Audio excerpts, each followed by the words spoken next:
You ever felt that sinking, helpless twist in your gut when she says the words, "You're such a great friend"?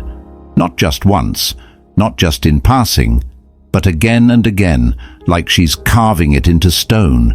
You're the friend, not the man she dreams about, not the one who makes her heart race, not the one she lies awake thinking about. You're the safe option, the dependable fallback, the emotional sponge. And the worst part? She knows you want more. She knows it every time you linger in her stories, every time you text her good morning just hoping for a longer reply, every time you sit there on the phone while she cries over some other guy who wouldn't lift a finger for her. She knows you want her. She knows you'd treat her like a queen. But instead, she keeps you around for emotional support while chasing the guy who barely remembers her birthday. Sounds familiar? Then you already know the truth most men ignore. The friend zone isn't just painful, it's powerless. But here's what almost no one tells you.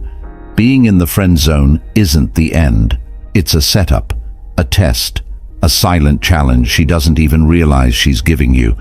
And if you know how to play it right, if you understand male attraction psychology, female desire, and how to flip the dynamic, you can go from her emotional support system to the one she craves.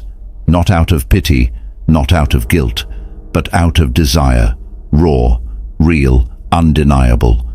This isn't about playing games or being manipulative. This is about becoming the kind of man she can't ignore, the one who makes her question everything. But to get there, you need to burn the blueprint you've been following. Because it's broken. You're not here to be her shoulder. You're not here to be her therapist.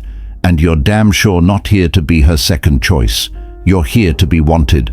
And once you understand how to break out of the emotional cage she's unknowingly put you in, she won't just see you differently, she'll feel it. She'll need you in a way that terrifies her. She'll question how she ever saw you as just a friend. Let's be brutally honest for a second. The real reason you're stuck in the friend zone isn't because you're not good-looking enough. It's not because you're not funny or smart or respectful. And it's definitely not because you're a bad person. You're stuck because you've become one thing, predictable. She doesn't see you as a man to be desired because she doesn't have to. You've made it too easy, too safe, too comfortable. You've slipped into the soft, cozy space of emotional utility, a place where she offloads her stress, her sadness, her breakups, her rants, her late-night thoughts, and then goes off to sleep thinking about him. Not you, the other guy, the one who treats her like an afterthought but ignites something in her, the one who triggers attraction instead of comfort, because attraction doesn't grow in a therapist's office. It grows in the heat of mystery, challenge, and polarity. And right now, you're her free 24/7 therapist. Emotional labor, the unpaid price. You've been paying, you don't even realize it, but you're doing all the heavy lifting in this relationship. She cries, you listen. She vents, you empathize. She complains about another guy, you comfort her. She gets into drama, you give advice. And what do you get? A thank you, you're such a good friend text at 1 a.m. If that, you've become her emotional crutch, her backup battery, her spiritual charging station. And the tragedy is, you're burning out from constantly pouring into someone who doesn't pour back.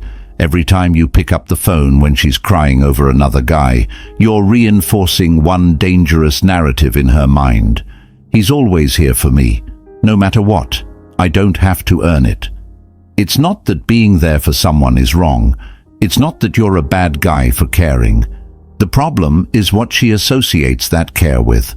She doesn't associate it with romance. She associates it with safety, familiarity, softness, and none of those things make a woman feel attraction. The difference between a lover and a lifeline.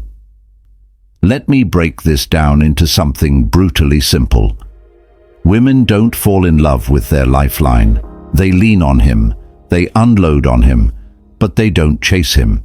They don't obsess over him. They don't stay up at night wondering if he'll text back, because they already know he will.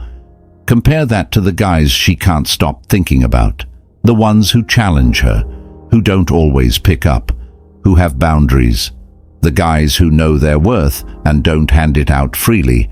These are the men she chases.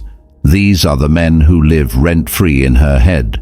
So ask yourself, are you her escape or her addiction? Because if you're her emotional escape, you're soothing her without stirring her. You're offering therapy when she craves tension. And the truth is, if you keep acting like the emotional support system, she'll never see you as anything but that.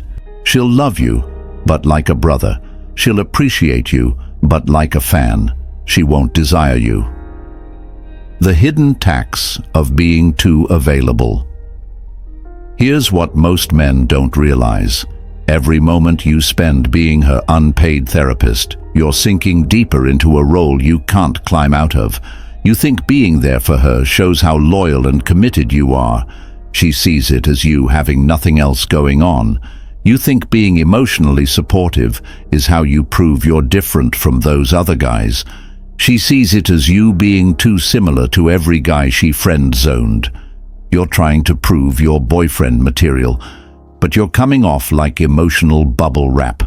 And what does bubble wrap do? It cushions, it protects, but it doesn't excite. It doesn't spark tension. It doesn't build desire. How to flip the emotional script without being a jerk. Here's what you do. You step back, not because you're angry, not because you want to punish her, but because you finally recognize your value, and you're no longer willing to be used as an emotional utility. When she calls to rant about the guy who ghosted her, keep the call short. Dang, that sucks. You really have to stop entertaining dudes like that. Anyway, I'm heading out. Catch you later. No more hour-long therapy sessions. No more detailed breakdowns of her emotional history. No more rescuing her from bad choices you had no part in. You're not being mean.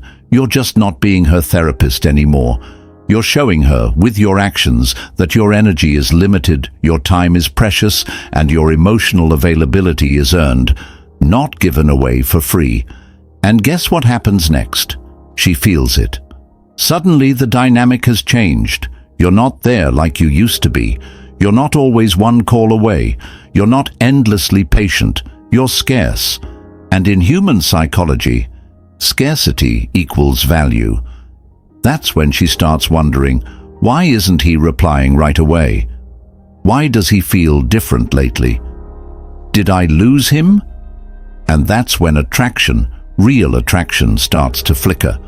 Not because you manipulated her, but because you finally stopped playing the role she subconsciously boxed you into.